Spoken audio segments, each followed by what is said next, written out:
ఎవరైతే Telangana AP set 2025 రాస్తున్నారో అలాంటి విద్యార్థులు ఎగ్జామ్కి వెళ్లే ముందు ఏం క్యారీ చేయాలి, ఏం క్యారీ చేయకూడదు అనేది ఒకసారి చూద్దాం. First of all me hall ticket అనేటువంటిది డౌన్లోడ్ చేసుకోండి వెబ్సైట్ నుంచి. డౌన్లోడ్ చేసుకున్న తర్వాత మీ పేరు, మీ డీటెయిల్స్ అనేటువంటిది ఏవైతే ఉన్నాయో అన్ని కరెక్ట్ గా ఉన్నాయా లేదా ఒకటికి 2 సార్లు చెక్ చేసుకోండి. నెక్స్ట్ మీ ఫోటో అనేది కాపీ అయిందా లేదా చూసుకోండి. ఒకవేళ ఏదైనా మిస్టేక్స్ అనేటువంటిది కనుక ఉంటే మీరు హెల్ప్ డెస్క్ కి కాంటాక్ట్ చేసినట్లయితే డెఫినెట్ గా ఆ ఇష్యూ అనేటువంటిది రిజాల్వ్ చేస్తారు. ఇక్కడ ఈ క్యాండిడేట్ సిగ్నేచర్ అనేది ఏదైతే ఉందో అది ఇన్విజిలేటర్ ప్రెజెన్స్ లో మాత్రమే చేయాలి. నెక్స్ట్ ఎగ్జామ్ కి వెళ్ళేటప్పుడు మీరు క్యారీ చేయాల్సింది hall ticket, original ID card అనేటువంటిది, ఒక బాల్ పాయింట్ పెన్ అనేటువంటిది, అది బ్లూ ఆర్ బ్లాక్ ఏదైనా కానీ క్యారీ చేయొచ్చు.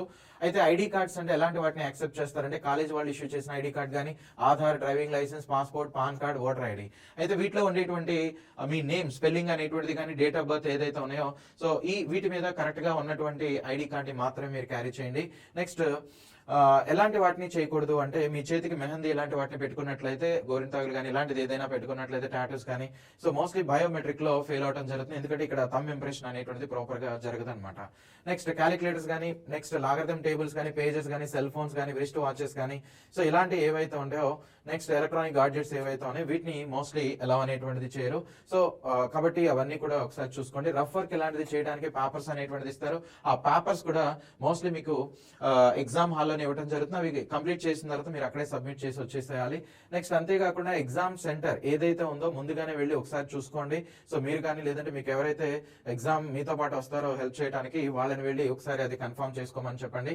నెక్స్ట్ 1 minute డిలే అయినా కానీ ఎగ్జామ్ సెంటర్ లోకి మిమ్మల్ని అలౌ చేయరు. మార్నింగ్ 9 కి, ఆఫ్టర్నూన్ 3 కి ఎగ్జామ్ అనేటువంటిది స్టార్ట్ అవుతుంది.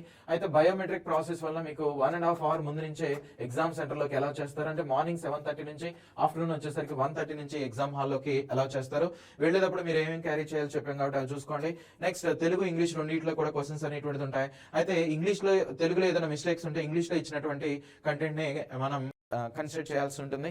నెక్స్ట్ ఒకవేళ హార్డ్వేర్, సాఫ్ట్వేర్ ఏదైనా ఇష్యూస్ వలన సిస్టమ్ అనేటువంటిది స్ట్రక్ అయిపోతే మీరు అక్కడ ఉన్నటువంటి ఇన్విజిలేటర్ కి ఇన్ఫార్మ్ చేసినట్లయితే మీకు వేరే సిస్టమ్ అనేటువంటిది అలాట్ చేయడం జరుగుతుంది.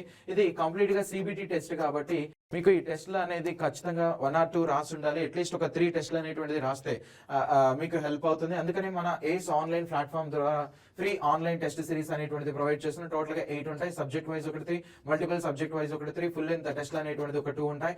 ఓకే, నెక్స్ట్ దానికి ఎలా ఎన్రోల్ అవ్వాలంటే ఇక్కడ కనిపిస్తున్నటువంటి క్యూఆర్ కోడ్ ని మీరు స్కాన్ చేసినట్లయితే డైరెక్ట్ గా ఈ దానికి ఎన్రోల్ అనేటువంటిది అవ్వచ్చు. సో నెక్స్ట్ ఒకవేళ మీకు కీ అనేటువంటిది ఇచ్చేసిన తర్వాత ఆ కీలో ఏదైనా అబ్జెక్షన్స్ కనుకుంటే ఒక్కొక్క క్వశ్చన్ కి 500 రూపీస్ పే చేసి మీరు అబ్జెక్షన్స్ రైజ్ చేయొచ్చు. ఒకవేళ మీరు రైజ్ చేసింది కరెక్ట్ అయితే మళ్ళీ ఆ 500 రూపీస్ అమౌంట్ అనేటువంటిది మీకు ప్రొవైడ్ చేయడం జరుగుతుంది, రీఫండ్ అనేటువంటిది ఇవ్వడం జరుగుతుంది. ఓకే, సో కూల్ గా వెళ్ళండి, టెన్షన్ లేకుండా రాయండి. I wish you all the best.